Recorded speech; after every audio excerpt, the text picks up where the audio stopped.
Packer won the rights to build a super casino in England just recently. The BBC travelled to Australia to investigate the impact that huge casinos like Melbourne's Crown Casino and Sydney's Star City Casino have had on our communities. And the report they came up with was far from flattering. And in this special investigation, watched by millions in the UK, the BBC exposed an industry that's riddled with crime.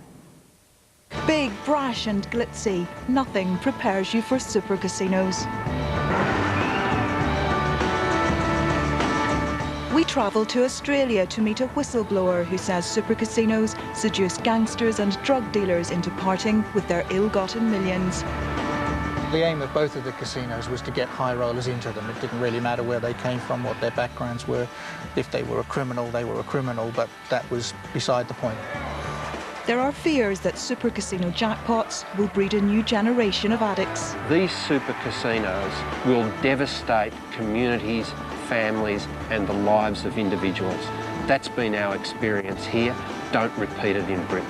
We've had a tip-off that there's a lot more to Crown Casino than the glossy brochures would have us believe.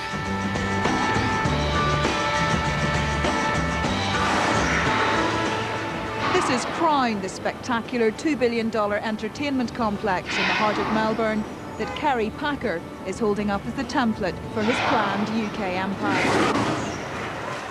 Melbourne is now the mafia capital of Australia. In the past 6 years, there have been 27 gangland killings here. We can reveal that a number of gangsters attempting to gun each other down in the streets of Melbourne were customers of Crown Casino. I don't think it's a surprise to anybody who lives in the real world that criminals go to casinos. I mean, they go not just to Crown Casino, they go to casinos all over the world. Criminals who go to casinos are a problem. They're a problem for us. We don't want them here. But a top Australian barrister says Crown targeted high rollers who later turned out to be associated with crime. Crown Casino has a policy of encouraging high rollers to come to Victoria in order to spend their money at Crown Casino. Among those people that have been targeted in that way have been people who have featured fairly significantly in terms of drug distribution,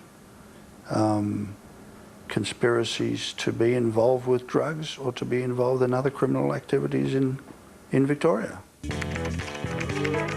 I did some background checks. It only took a few moments to drag up details of these men who'd been at Crown. It looks like the cast list from The Sopranos.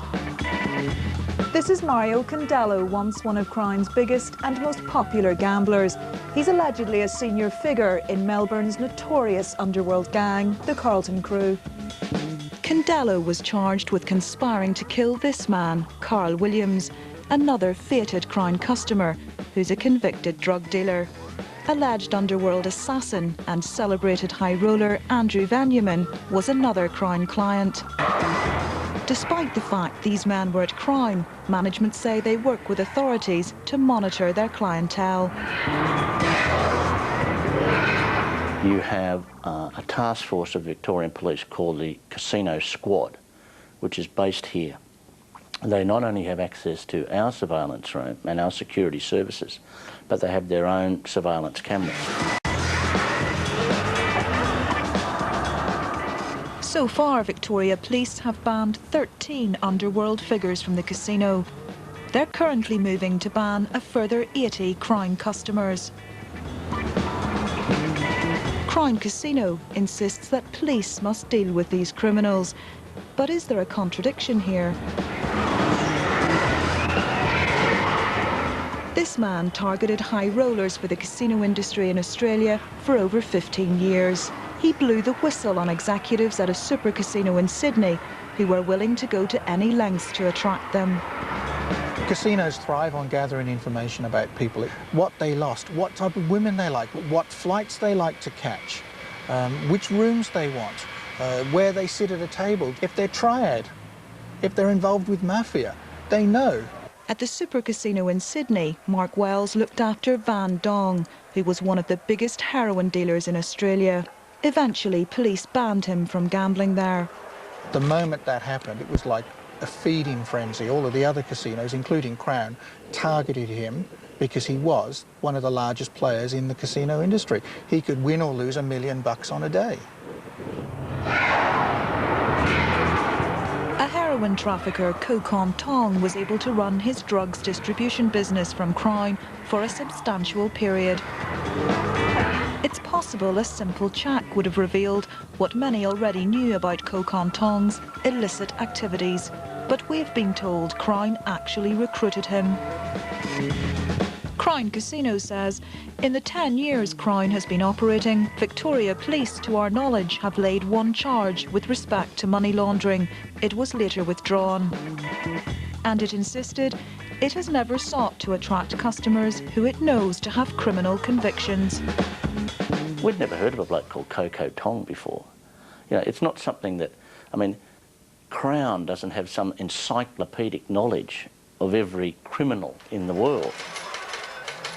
Kokon Tong was eventually rumbled, and Crown was at the centre of one of the most elaborate sting operations ever carried out by federal police in Australia. We tracked down one former high roller targeted by the super casino system. The seduction was so overwhelming that he was blowing up to $300,000 a night. I knew I could ask anything I wanted for him. Anything, drugs, Anything. prostitutes? Yes. And the management knew about this? Yes. Alex Preston lost over $2 million in Australian casinos. But when his luck ran out, moneylenders offered more. You'd think that if the gaming regulator in Melbourne was aware of problems like these, he would move to eliminate them. But instead, he made an amazing admission. A casino is a place in which the police can readily keep an eye on criminals. It's rather more easy to keep an eye on them in the casino than it is in some other places. But what about the allegations of dirty money being laundered through the complex? Would that prompt a decisive response from the regulator, who has the power to revoke Crown's licence at any time? Perhaps there are people who are laundering multiple smaller sums of money. But it must be said that there are also many other places in which money can be laundered. So if criminals on the floor and accusations about dirty money didn't shock him, how about prostitution? I don't want to give the impression that Melbourne is a den of iniquity, but I'm certain that Melbourne hotels and London or Belfast hotels can and also will supply prostitutes if they're requested to do so.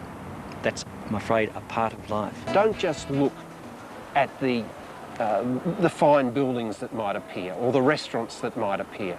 Look behind it to the core activity.